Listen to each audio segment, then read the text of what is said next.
J6POB. Congratulations, you made it through to the end of your first term in sixth form.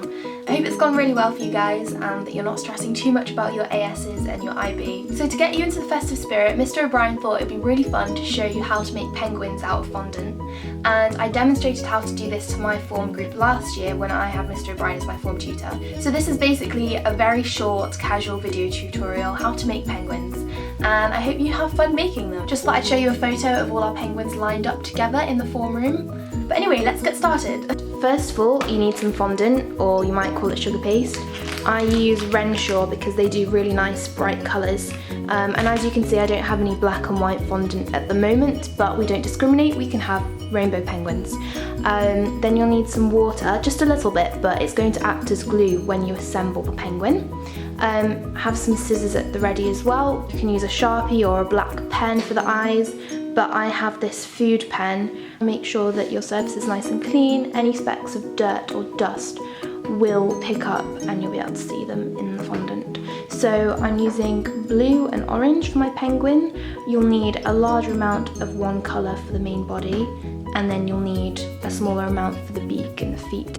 Sometimes fondant can be a bit dry if it's just come out of the packet, so warm it up in your hands and roll it around so that it's easier to use when you're modelling your penguin. Make a valley-like shape with your hands. You're going to use the edge of your hands to roll the ball of fondant, and it's going to make it look more like a pear shape, which should eventually look more like a penguin. Now take the smaller portion of fondant. First you're going to make the feet. So once you have a small section, just squish it into a ball and then divide it into two so that you have two equally sized feet, and then you can just roll those into balls as well to make them more smooth and even. And once you've got them, we're going to go on to making the beak. For the beak, I just took a small piece of fondant, rolled it into a ball and kind of squished it around with my fingers, like trying to decide which was the best shape. If you make it kind of triangular, that could work, but make sure that it's got a broad base so that you can stick it to the penguin. And here I'm just making a belly for the penguin. I took a ball of fondant and squished it down with the pads of my fingers. And now that those are all ready, we can stick them onto the penguin. Just dip your finger in water, rub it onto the fondant, and then stick the fondant together. And it should just work like that. You can put the feet underneath, make sure your penguin can stand up, and taking scissors, we're going to make the wings. So just snip into the side.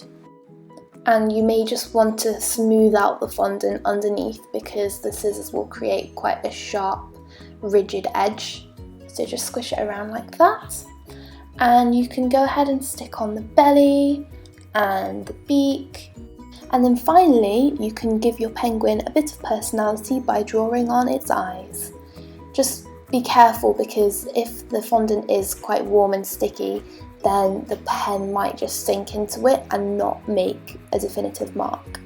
And there you have it, that's basically how you make a penguin out of fondant. Thanks so much for watching, and I'm sure your penguins look absolutely amazing. I wish you all a Merry Christmas and Happy New Year, and I hope that if you've been celebrating other festivals as well, like Diwali or Hanukkah, you're just having an amazing time this holiday season. Enjoy your penguins! Love from Janina.